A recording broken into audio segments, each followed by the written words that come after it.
Hello viewers, this is course 212 Numerical Techniques. This video is an overview on our project regarding this course. So, welcome to our project Sudoku. Before we get into our project, let's see a little bit of history of Sudoku.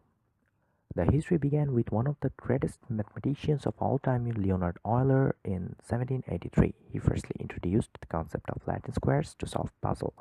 Later on, after 200 years, an architect named Howard Kearns invented modern Sudoku as we can see today. The name Sudoku actually came from Japanese words su and doku. Su means number and doku means single. Now, let's get into the project. But before that, let's see an example of Sudoku. Here you can see the codes which we actually used in our project. This is the main files which links with other files, as you can see. Now you have to run this main file, but you have to remember that you have to give the input as a 2D array, and then you have to press enter and wait a bit for the output, and here is the output. Now if you want to play again, you can press Y, otherwise N. In our case, we have pressed N. Now the question is, how have we solved this Sudoku? We actually used some steps to solve Sudoku. Firstly, it checks the input whether it is valid or not. Then it is backtracked. After that, it passes through the solver algorithm. Basically, this is the main code to solve Sudoku. After passing through the solver algorithm, you can see the output. So, there are mainly 4 basic steps to solve Sudoku. Now, on the screen, you can see an example of input. And if you look closely, you will find that this input is invalid because there are 2 5 in a single row. We have developed a code to check the validity of the input, and this code checks whether the input is valid or not. Let's get into our second step, and it is backtracking. Backtracking is a general algorithm for finding solutions to some computational problems. Here is the demonstration of our backtracking code in MATLAB, which we have used in our project.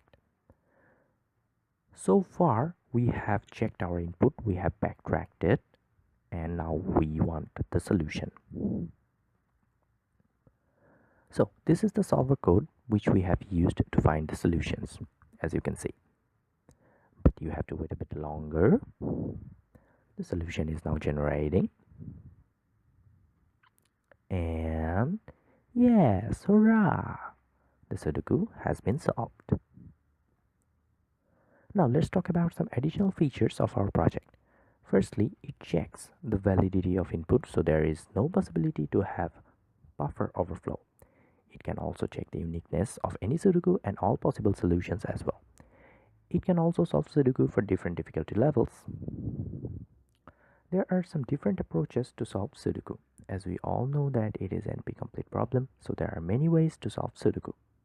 In our case, we have used a backtrack approach. It is a little bit different than others. Moreover, you can use recursion, brute force, exact cover, stochastic search, constraint programming, etc.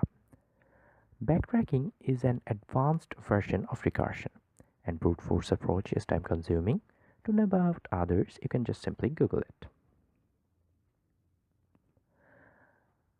Now, using backtracking algorithm, which we have used in our project, you can also solve some famous problems of computer science like N-Queen's problem, Knight's-Troop problem, rat in a maze problem, encoloring problem, and search a word in a matrix problem, etc. etc. Here you can see that encoloring problem is basically a graphical theory problem of undirected graphs, and in rat in a maze problem, backtrack can be used. And you can also use backtracking algorithm in robotics along with BFS and DFS. With this overview of our project, this video comes to an end. Thank you all for watching this video.